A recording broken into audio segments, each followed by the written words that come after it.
Welcome to the MSP Xperience Game Changers, innovative thinkers in the MSP space. This is a limited edition series presented by Axcient, your trusted partner for comprehensive BCDR solutions for MSPs. I am your host, Robert Cioffi, CTO and co-founder of Progressive Computing, a New York-based MSP that I co-founded in 1993.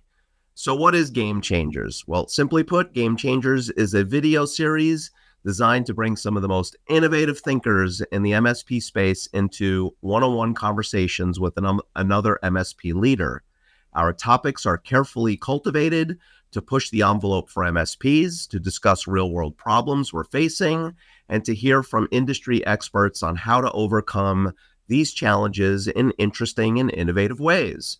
Today is a very special episode called Influencer on the Streets, where I ask one very simple question. What does the future look like for the MSP space?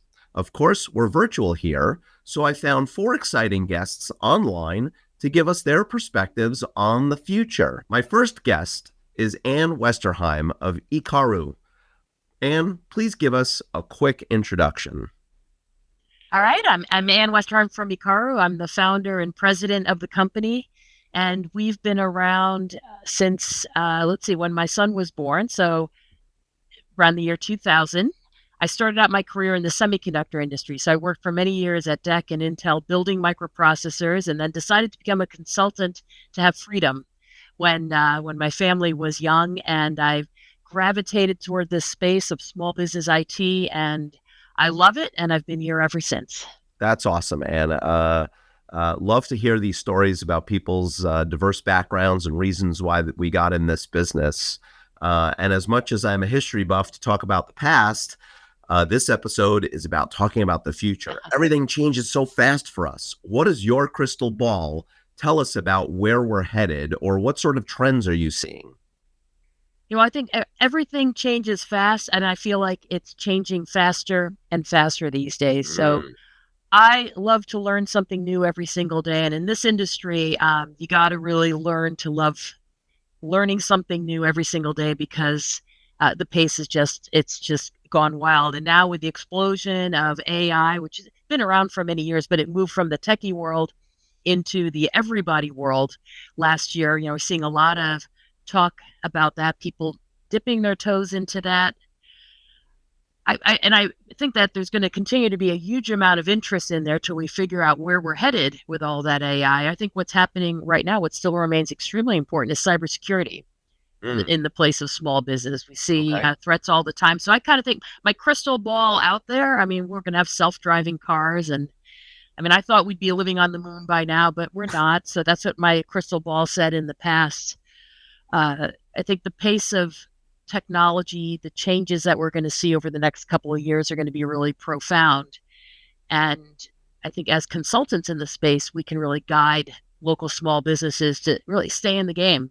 Now is not the time for anybody to be on the sidelines of technology. So you mentioned the 2 big buzzwords, right? Cybersecurity, artificial intelligence. Do you see those 2 worlds colliding? Oh, yeah, absolutely. So already a lot of the different tools that we use, AI is really important in looking at, for example, logs that are generated by computers, thousands of lines. A human can't possibly spend the time to go through that line by line and try to figure out what the patterns are. Right. But I can invest in a tool where the software does that on the back end and says, just today somebody tried to log into one of my accounts. And I got a warning on that. So on the defense side, it's going to be really important. I think also on the offense side, we see really sophisticated phishing examples. So rather than one person studying a long time, like I'm going to try to figure out, where does Rob, what does he do online? Who is he? I can just harvest all that information and write a really good phishing email to you that, has a higher chance of tricking you. So I think that cat and mouse game is going to really continue. And then when you look at things like Microsoft Copilot, you start thinking about, folder permissions, like real basics, the concept of least privilege in cybersecurity.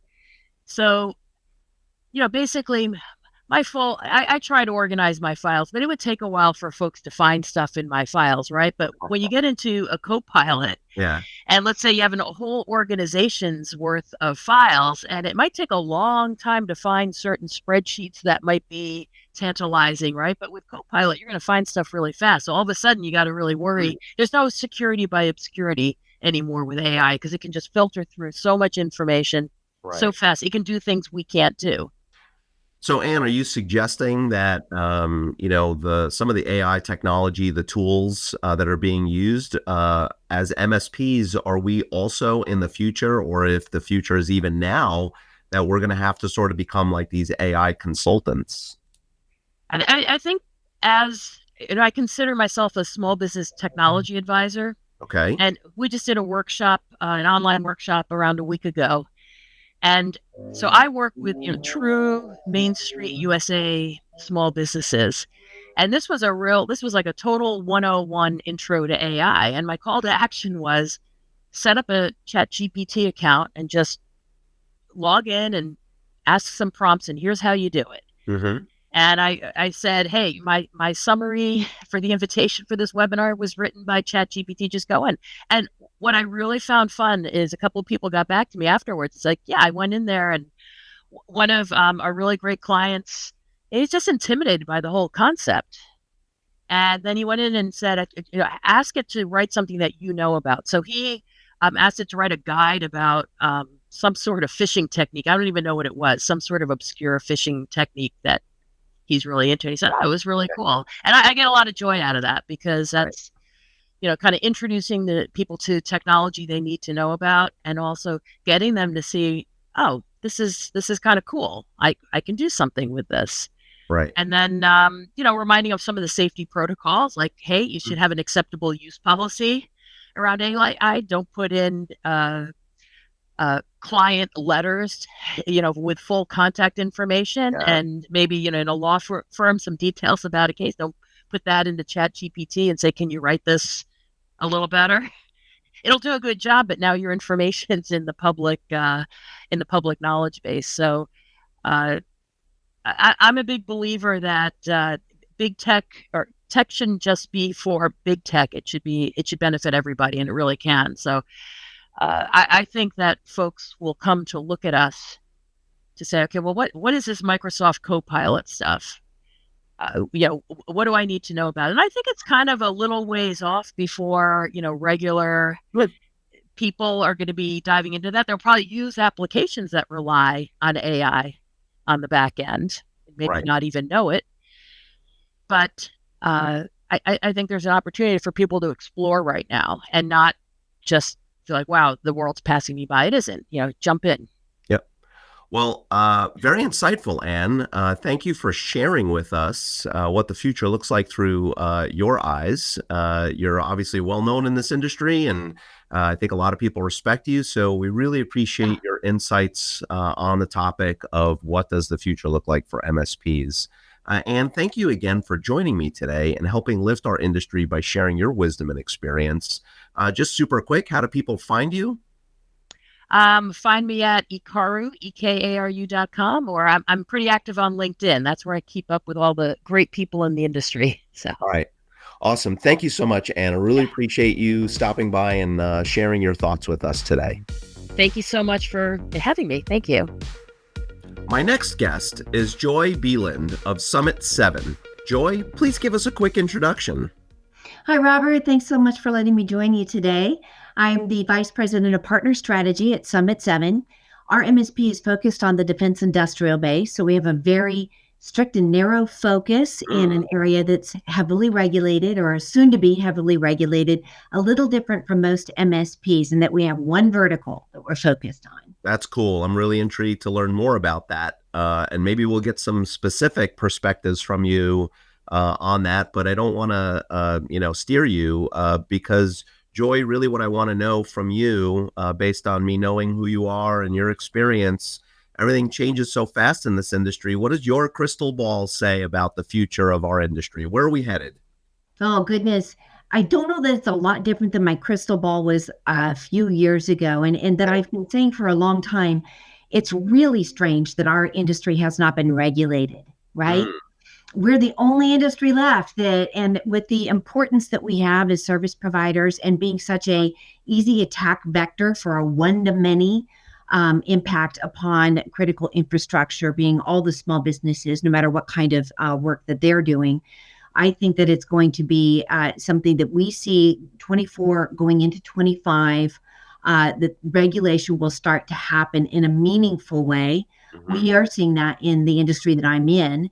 And I think it's the first industry that is being tapped to say, hey, if you're going to have a business focused on the defense industrial base, you're going to meet the same cybersecurity criteria as your own customers.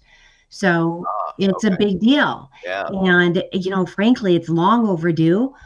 So my prediction is that no matter what industry you support, MSPs will be required to choose a framework or a standard, align to it, attest to it, align their service delivery to it, and be a lot more focused around the maturity of some kind of a cybersecurity framework. So, Joy, that sounds like a lot of extra work for us, and it almost sounds like, dare I say, is it SRO, a self-regulating organization, much like CPAs? If we're smart, we'll do that.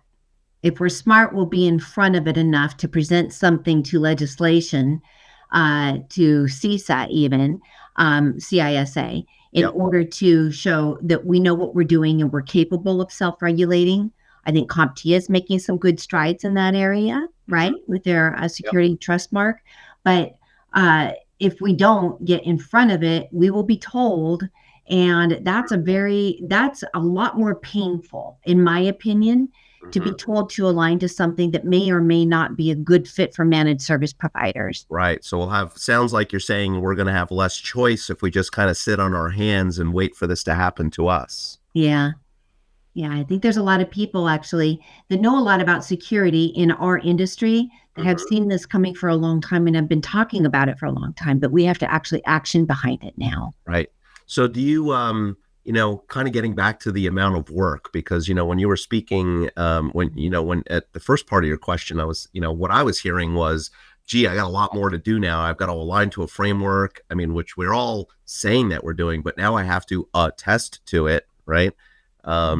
So, do you have any kind of predictions about, maybe potentially what kind of jobs might exist within an MSP? Might there be like a compliance officer or I love that you're asking this question, honestly, because compliance, the understanding of GRC, governance, risk, and compliance, how that is incorporated into your own service offering, your own business, and then your service offering, so that we could do that professionally as a service, but not do as I say, not as I do.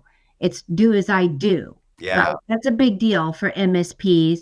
The other thing is PMO. I think that the understanding of the value of project management, program management, the putting in place of policies and procedures, getting rid of tribal knowledge and starting to have something that can be not just replicated from one role to the next, no matter who's sitting in that seat at an MSP, but also the way that you're able to generate that as evidence in today's threat response environment. What it's like when you're trying to piece together what happened and what you were acting off of in the way of procedures or policies, and how that needs to be improved and constantly adjusted. So the more you have written down, the more you have somebody that's leading that kind of an effort, prioritizing, capturing all those details, getting stakeholders aligned, all of that is really the value of a PMO. So I see a couple of different roles coming into the MSP industry that will be really valuable for us. So does that mean competition's going to heat up? Do you think some of us may not weather the storm and find ourselves sort of dwindling out of existence? Any kind of ideas there? Like what's going to happen if I just don't comply? Well, I think that it's going to be driven by the insurance industry, not just legislation, and by our own customers. So I don't know that you could just sit there and not comply, because honestly, it just makes good business sense to pick a standard and align yourself with it. So you have some kind of structure that you're following. You have some way of reducing your own risk, your own liability. You're proving value and maturity to all of your customers in doing that, preserving your own seat at the table for the long run. So why wouldn't you want to get in front of that? Right. Joy, I absolutely love that answer because we often think of regulation or compliance or, following the rules as being punitive, right? And here, what I'm hearing from you is that why wouldn't we want to do these things to elevate ourselves, right? To provide a better service. You've certainly given us a lot of your wisdom. I knew that you'd be perfect for this type of question, especially coming from the compliance perspective. It's always impactful to me to listen to these types of things. Any final thoughts about the future, Joy? I would relate it to, discipline is a good, healthy thing that helps you to grow. It helps you to scale. And whether that's personally choosing not to have dessert and instead eating something healthy, doing your exercises in the morning, like things that we don't necessarily enjoy, but we see the long-term benefits. Yes. I would look at it that way for compliance in your business. Like, be expert at it, be disciplined. So that allows you to just vault into that next, phase of your development and so much more to offer your customers. Right. So just in closing, Joy, how do people find you? Where can they reach you if they want to learn more about LinkedIn, just type in Joy Beland, or contact me at Summit 7, joy.beland@summit7.us, or see me at any of the conferences. I try to get to as many as I can. Yep. And that's where we've met. So you'll certainly see Joy at plenty of these conferences. Joy, thank you again for joining me today and helping lift our industry by sharing your wisdom and experience. Thanks again. You're welcome. Thank you for having me. Mackenzie Brown of Blackpoint Cyber. Mackenzie, please give us a quick introduction. Hi, I'm Mackenzie Brown. I am VP of Security with Blackpoint Cyber. Happy to be here. Formerly incident responder, gone MSP rogue. So happy to be here, Robert. Nice.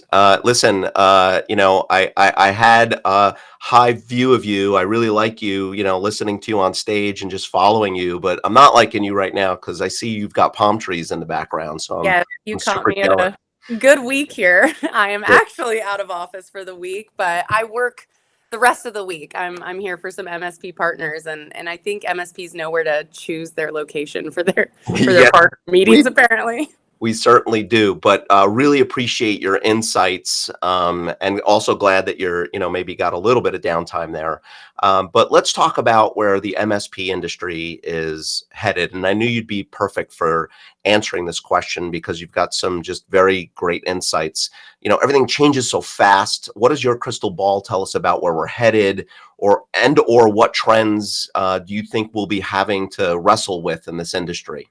Yeah, well, happy to talk about that. I feel like I've had the privilege to be in transferring back from the big wide world of Microsoft into MSP focus, the channel, and speaking with partners within the community in general for the past year, and especially around the conversation of security. So at a very high level, I would say security is the future of MSPs. But if I was to be a little bit more controversial, I absolutely would say that there's going to be a disruption in the MSSP concept. I see a lot more MSPs jumping on board with understanding not just how to provide their downstream customers with fundamental security posturing to better themselves in their programs, but also we're doing it simultaneously where we see things like generative AI. We see a lot of the new regulatory frameworks, cyber insurance, a lot of things that actually impact small, medium business and how partners are really focusing on improving posture. So they're jumping on board with what security looks like now. So I see that in and of itself disrupting what we consider MSSPs, because MSPs are now offering both from a technology standpoint of services, but also products that get better security for their customers. Are you suggesting MSPs are growing up? Yes, I would definitely say they're growing up. And Okay. believe me, I've had some interesting conversations from every level of the spectrum of security knowledge in the past year. But Yeah. absolutely, and I think you see that the biggest conference of the year that I was able to get into the community a little bit more and get that lens of where we're at is Right of Boom. And just the fact that we have IT Nation Secure, Right of Boom, like really security focused events. Yeah. And then mix that with the level of engagement and sort of camaraderie that I've seen in the MSP community. I do think that we're growing up. We're getting a lot more knowledgeable, a lot more subject matter expertise in cybersecurity.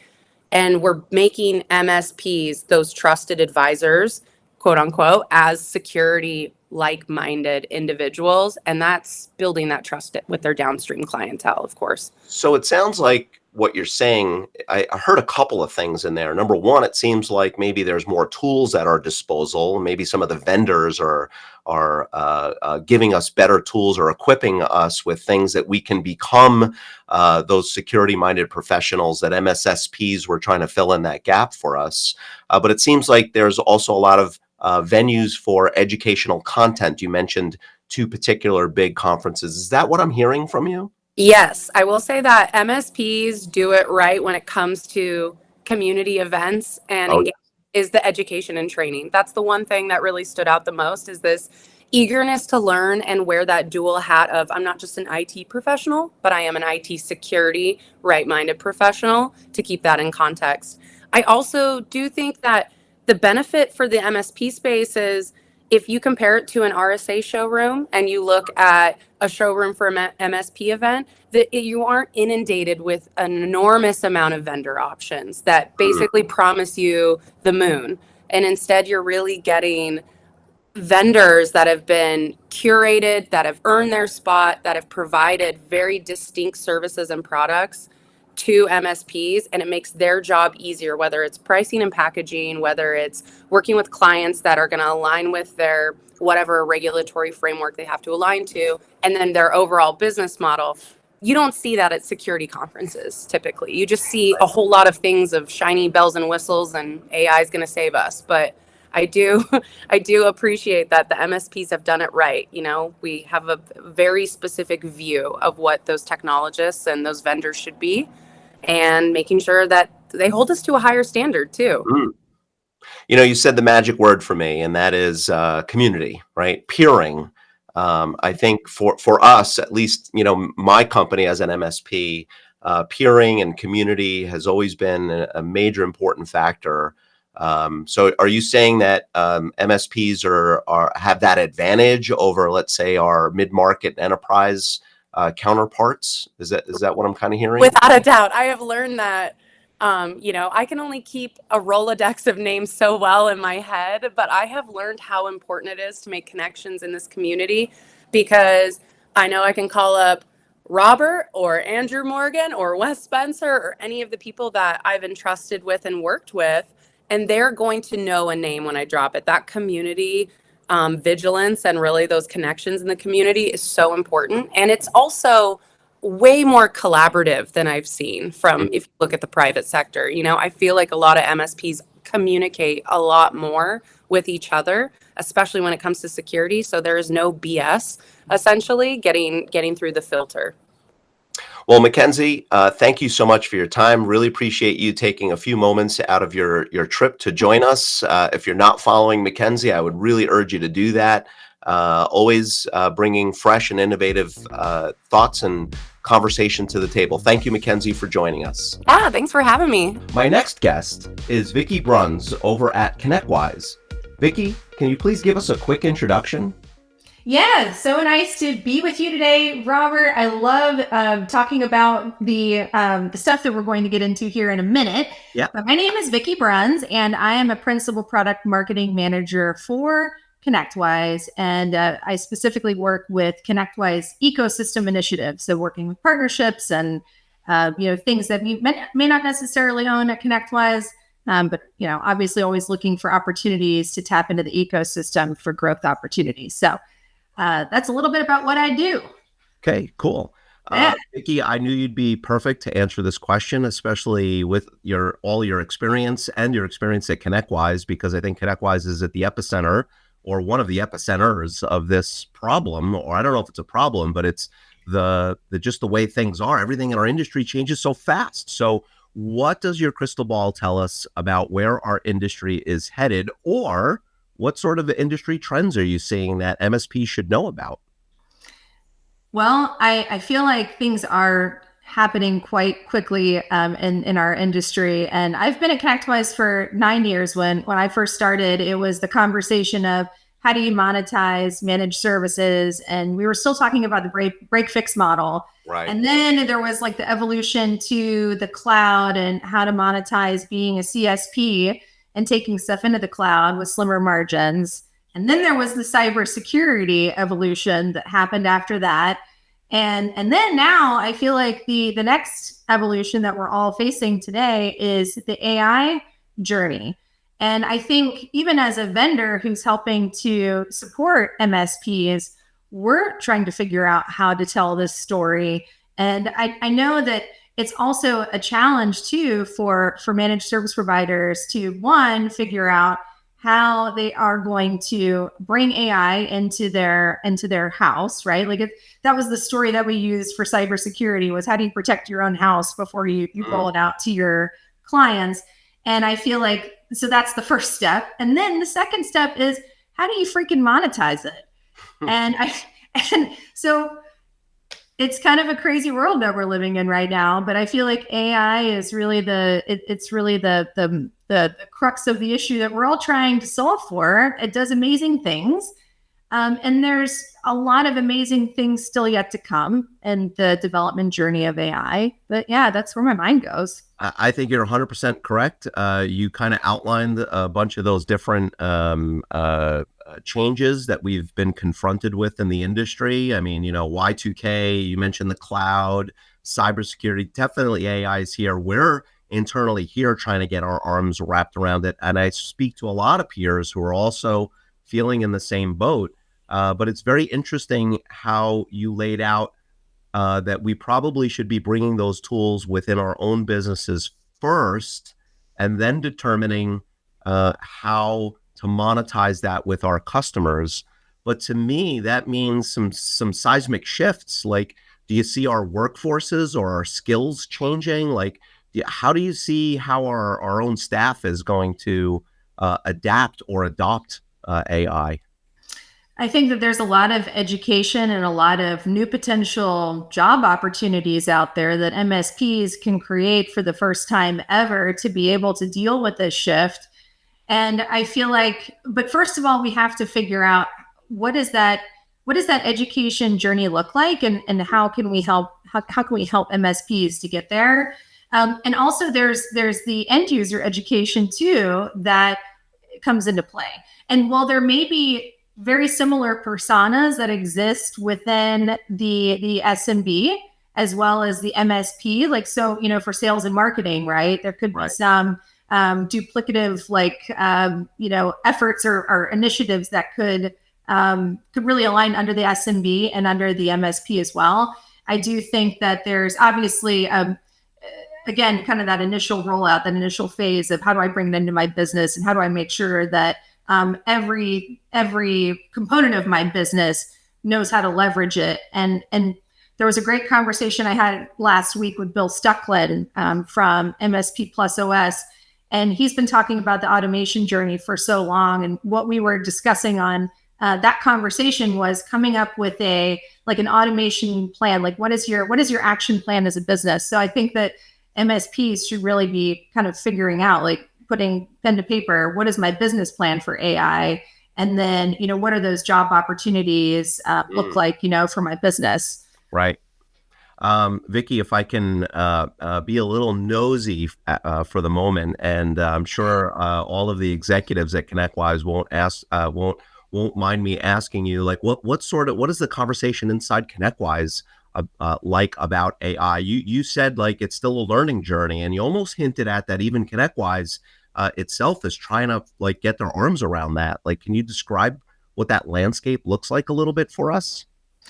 Yeah. So with ConnectWise, we have a lot of education opportunities with our events, and we're looking at ways to, potentially create educational materials and value outside of the solutions that we offer, right, to help the MSPs to mature, to be able to get there. And so that's really the conversation we're having right now. We know that there's a gap, and so we're trying to really focus on what are those education points that we can provide to help usher in the next generation of AI maturity, right, in this technology journey.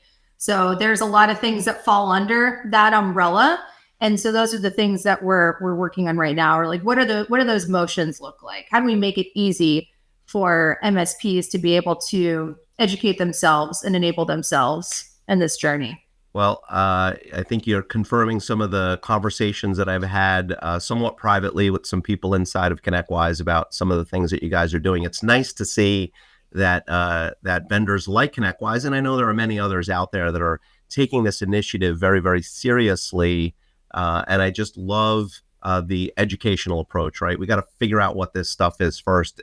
I think that's what I'm hearing from you is that, try to figure out how to sell it or what to do with it. We have to educate ourselves about this. Yeah. And I think you actually made a good point before we started filming about the potential sprawl, right, of all of these different offerings. And so how do we learn from our mistakes as an industry and say, as we're ushering in all of these AI solutions, right, like how do we make sure that we're doing it in a way that is efficient and helpful as a vendor to the MSP, that's not going to just give them, again, like thousands of different offerings that's going to just cross your eyes because it's just too much. It's too much to take in. There's a word for this from my neighborhood in my culture, and it's called agita. It's or heartburn, or I got an upset stomach because I've eaten too much and too quickly. So while we are excited about the journey into the future with AI, we also want to be a little careful and mindful of that. Final thoughts about the future, Vicky? Yeah, I think it's an exciting time right now. I know that there are a lot of cosmic shifts that are happening throughout the space, but my advice to MSPs out there is don't rest on your laurels. Make sure that you're getting out there and you're educating yourselves and educating your teams on the potential for AI. And if you don't capitalize on it now, somebody else will. So this is the time to act. This is the time to educate. And we're all here in it together, right? And so whatever we can do to help, we're here for it. Have ConnectWise and you also on a professional level, Vicky, as a partner. So thank you again for joining me today and helping lift our industry by sharing your wisdom and experience. That brings us to the end of our discussion with influencers on the street, where we simply ask the question of what does the future look like for the MSP space? I think we've given you some great answers and great responses from some very intellectual and influential people in our industry. Thanks to everyone for tuning into our series, Game Changers, Innovative Thinkers in the MSP Space, graciously sponsored and presented by Axcient. If you would like to learn more about their awesome BCDR products, you can contact sales or sign up for a free trial right on their website, www.axcient.com.